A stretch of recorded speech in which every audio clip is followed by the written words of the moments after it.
Perkenalkan, nama saya Suprapto.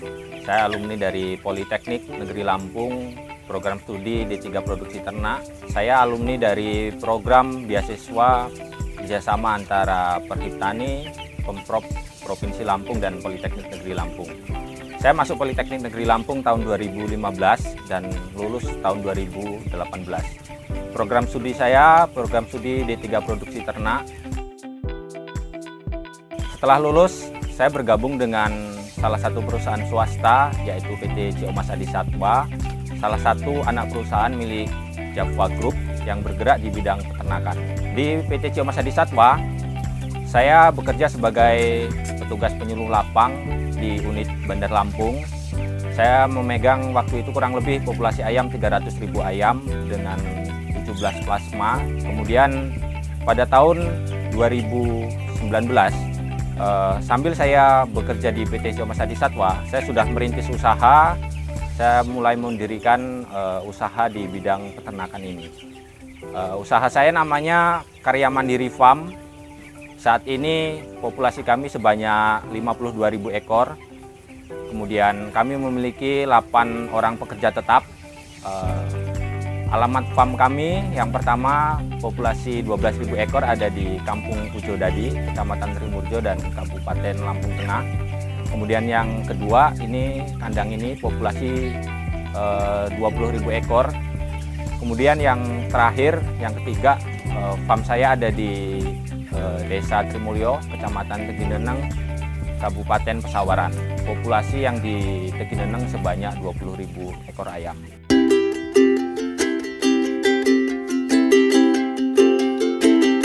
Awal mula saya mendirikan kandang, tentu karena saya waktu itu masih karyawan swasta, kemudian saya juga dari keluarga yang kurang mampu, tentu saya memiliki keterbatasan soal biaya atau terkendala masalah uang. Cuman apa-apa yang saya dapat dari Politeknik Negeri Lampung, saya punya relasi, kemudian saya punya teman-teman, sehingga pada saat itu saya terpikirkan gimana caranya saya bisa punya usaha walaupun saya tidak memiliki modal.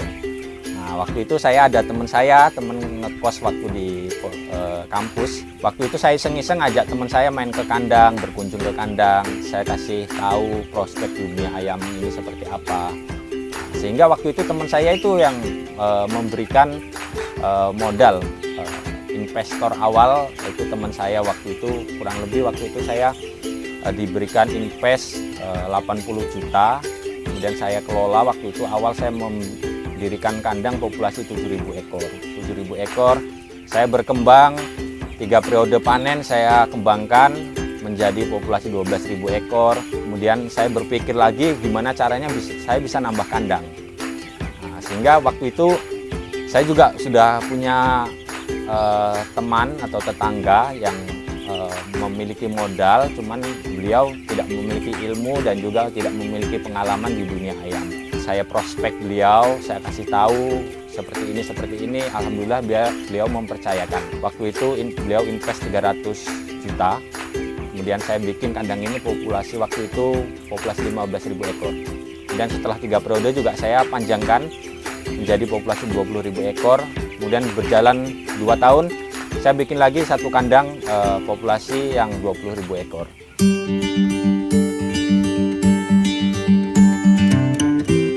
Kita mulai dari proses sanitasi kandang atau menyiapkan kandang, sterilisasi kandang.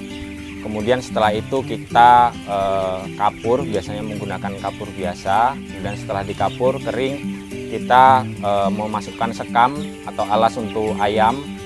Setelah itu kita lakukan fogging atau fumigasi. Setelah itu selang beberapa hari nanti baru kita mendapatkan jadwal ayam ini masuk. Kemudian bibit-bibit yang kita dapatkan ini semuanya dari perusahaan, dari penetasan milik perusahaan yang ada di lokal atau ada di Lampung ini. Kemudian proses pemeliharaan kita berawal dari namanya DOC, Day Old Chick. Ini ayam umur yang baru menetas.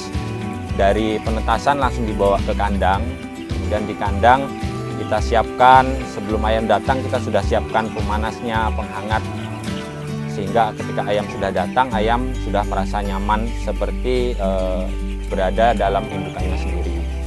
Kemudian setelah itu kita menyeting karena kandang kita ini kandang sistem closed house, kita menyeting sirkulasi udara yang ada di kandang. Kita nyeting on atau hidupnya blower berapa detik, atau matinya ini nanti berapa menit setelah itu. Kemudian proses untuk pemeliharaan kita sehari-hari, kita biasanya ngasih makan untuk ayam kecil kita di pagi hari. Kemudian setelah ngasih makan kita ngasih minum, kemudian kita ngecek nipel tempat minum ayam. Kemudian setelah itu kita ada pembalikan sekam supaya kualitas sekam ini tetap baik.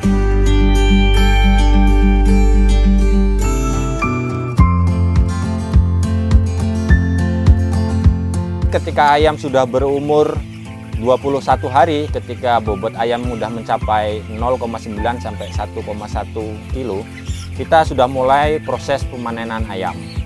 Nah, proses pemanenan ayam ini nanti semuanya diambil oleh pihak perusahaan karena kita bermitra dengan perusahaan. Kemudian pengurangan kita sebanyak 30% dari total populasi.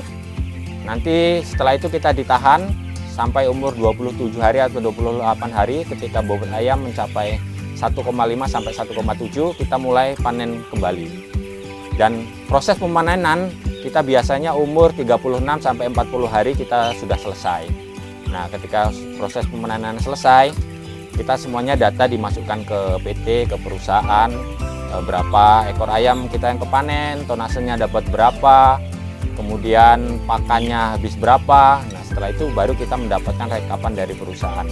Oh, sapronak kita habis sekian, kemudian efisiensi kita sekian, baru kita mendapatkan laba atau keuntungan dari sisa operasional yang dikeluarkan oleh perusahaan.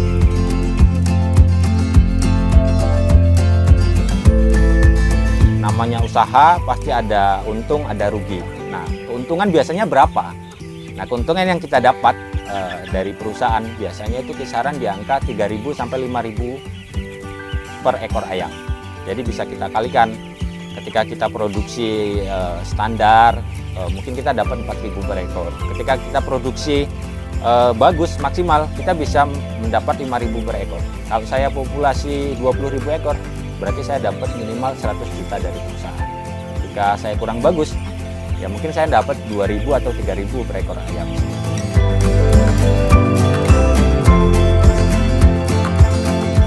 Risiko terbesar itu ada di kematian atau di pertumbuhan ayam yang tidak normal. Nah, kematian ini bisa disebabkan oleh penyakit, bisa disebabkan juga oleh manajemen pemeliharaan kita, atau bisa disebabkan oleh kelalaian dari pekerja kita. Ketika kita mengalami kegagalan, kerugian yang kita tanggung itu kerugian di operasional, seperti untuk membayar karyawan kita, kemudian kita untuk membayar listrik, kemudian kita membayar tenaga kerja kita, membeli sekam, dan operasional lainnya.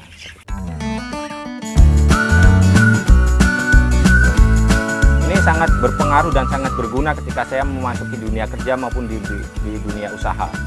Mulai dasar-dasar dari peternakan, mulai dari kita menyiapkan kandang, kita sanitasi kandang, nutrisi, pemeliharaan ayam, manajemen pemeliharaan ini sangat mendukung apa-apa yang diberikan Bapak Ibu dosen di kampus itu sangat mendukung di dunia kerja dan di dunia usaha.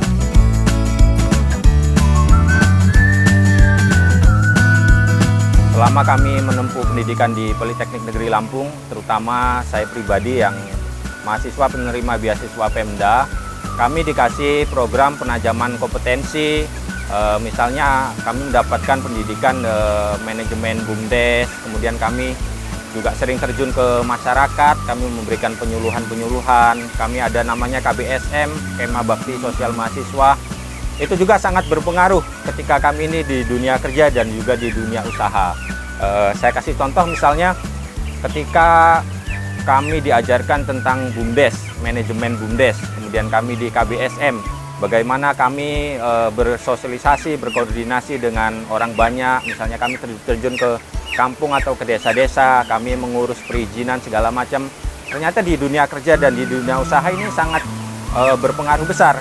Contoh misalnya ketika saya memulai usaha ini, saya harus memulainya dengan mengurus perizinan lingkungan, perizinan usaha, ke masyarakat, ke kampung. Ini tentu ketika saya tidak memiliki bekal atau basic yang saya terima dari kampus, tentu ini akan menyulitkan bagi saya.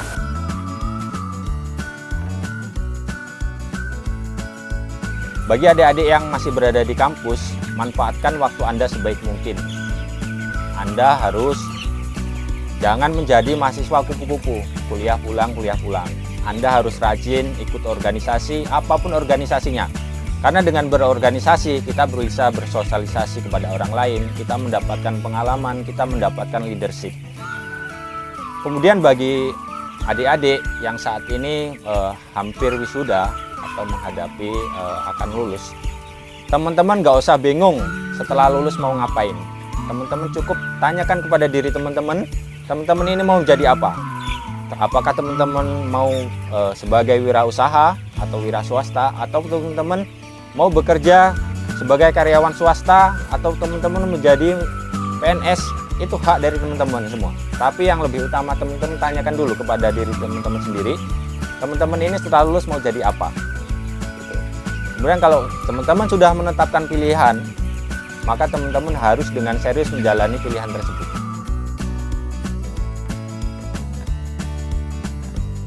Kami juga bisa menjadi tempat magang atau PKL, di mana sudah 2 tahun ini Karya Mandiri Farm ini dijadikan tempat untuk magang atau PKL dari program studi D3 Produksi Ternak.